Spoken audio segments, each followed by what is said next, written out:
Arts and Crafts online video, Maya Angelou. Action. Hi Artists and Crafts families. Today's artist is Maya Angelou. Maya Angelou was an American poet, singer, and civil rights activist. Her body of work consists of everything from her famous poetry to autobiographies to books of essays. Books of essays? Oh no. Georgia, you're so good at essays. You love them. Hard. I don't like them. She's a really good essay writer. We love her quote, "Try to be a rainbow in someone else's cloud." It's from her book, Letter to My Daughter. And it has inspired today's project. Have you guys heard that kids right here in Brooklyn, New York have been creating their own rainbows and displaying them in their windows during these trying times? That way, when people are out on a walk and they see a rainbow, hopefully it makes them smile. And we saw one on the way to school. There's even a Google map that you could look at to see where the rainbows are displayed. It's kind of like a scavenger hunt when the kids go outside. We absolutely love this idea, and we want your little ones to be able to get in on the fun. Grown-ups, you will need 6 pieces of white paper, 1 piece of blue paper, and 6 different colors of paint. Red, orange, yellow. Ooh, this look, just from telling from this paint, it looks like a, what's the word? Canary. No. Highlighter. Neon. Yeah, neon. It's neon. Green, blue, and purple. Whoop. I'm starting to think you like to put a lot of paint on there. You're correct. Essentially, the rainbow colors. We think finger paint is great for this project, but tempera paint or anything washable will work. In our next video, we will show you a couple alternatives that we made using other things besides paint in case you don't have them on hand. Because the truth is, this project can work with any medium. Crayons, markers, oil pastels, watercolors. It's really up to you to decide which one you want to use. You will give your kiddo 1 color and 1 piece of paper at a time. Let them have at it. Fill the entire page with as much color as possible. If you're using paint other than finger paint, you'll also need a paintbrush. If you have a kiddo that doesn't like to get their hands messy, you'll still need a paintbrush even if you're using finger paint. You know your kid best.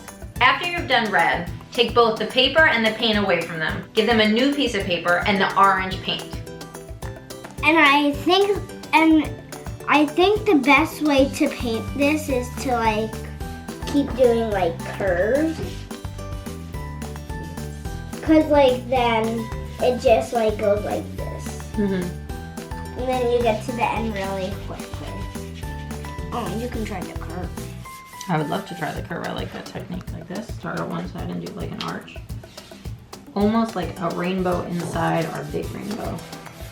Right? Yeah. So guys. We're gonna put these together and make a rainbow. Yes. Ooh. So guys, if you really care about your table and your work surface, we highly recommend that you cover it first with either a plastic or a tablecloth, like those kinds that you get for birthday parties that are just $1 at Target. They work really well. Or if you know you're gonna do art projects a lot, you could have a more sturdy one. You could also use newspaper, anything to cover the work surface. Like this. Yeah, that's our backdrop. You can tell I don't really care about how the table turns out. I just wash it again. This is in our art studio, so it's fine that it gets paint on it. But if you really want to protect your workspace, definitely put something down first, right? Okay. What comes after orange? Yellow. Yes, correct. And if it gets on you, you might like, you can like stamp it on the page. Cause like then there's not a lot on you and you can wash it off. What comes after yellow? Green. You know it. Booyah. And then maybe the table will be artwork. Right, I was thinking the same exact thing. After green comes. Now my hand is tired. That's why the nice part of this project, you could do this over a couple days if you want. Just do one every morning. And one every night. Sometimes you might want to draw a line down the middle, and then one person does one side and one person does the other. I like that. Just come by me and Dad will take a picture. Let me see your face, handsome. No, you have a toddler. If they like this, you can do it in one sit. But if they like to change things up, you can do it in several days. Alright guys, so sometimes when you paint, the paper like curls up on the ends. The way I solve that is I just put them all together and put them under a bunch of books. Make sure they are not rolled up when you flatten them out. And then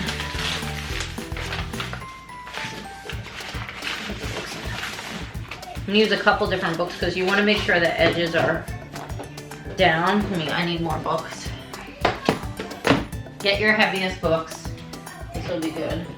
Now I'm just gonna let this be while we play and eat and do other things in the other room. That way when we come back to do the rest of the project, it's nice and flat and easier to cut it. Once you have each color and it is dried, this is when you get to be crafty. You will cut each color into a rainbow arch. Start with the red and make the arch as big as possible.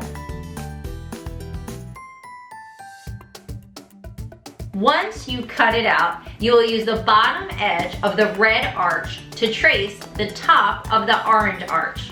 Remember, this doesn't have to be perfect. It's kid art. You want it to kind of look a little free-formed anyway. Now, cut out your orange arch, a little below the line you drew. That way, when you put it together, there will be a little bit of blue between each color. You will continue to repeat this until you have done all the colors.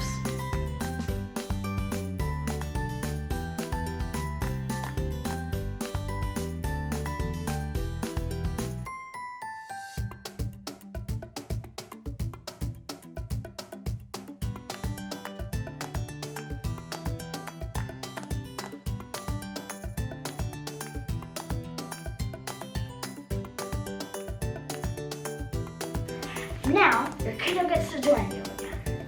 Yes, have them lay out the colors in rainbow order and place them on the paper where they'd like to be glued down. Now, glue them down.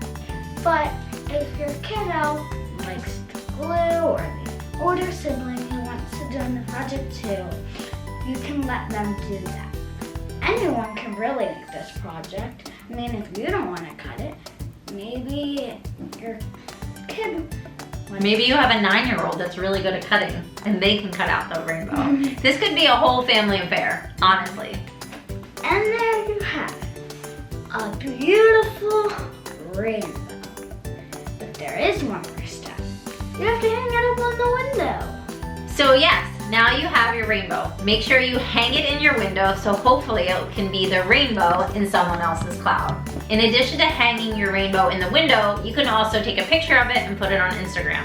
We know many people will see it there. And if you put it there, be sure to tag us. What's our name on Instagram? Artists and Crafts. Yes.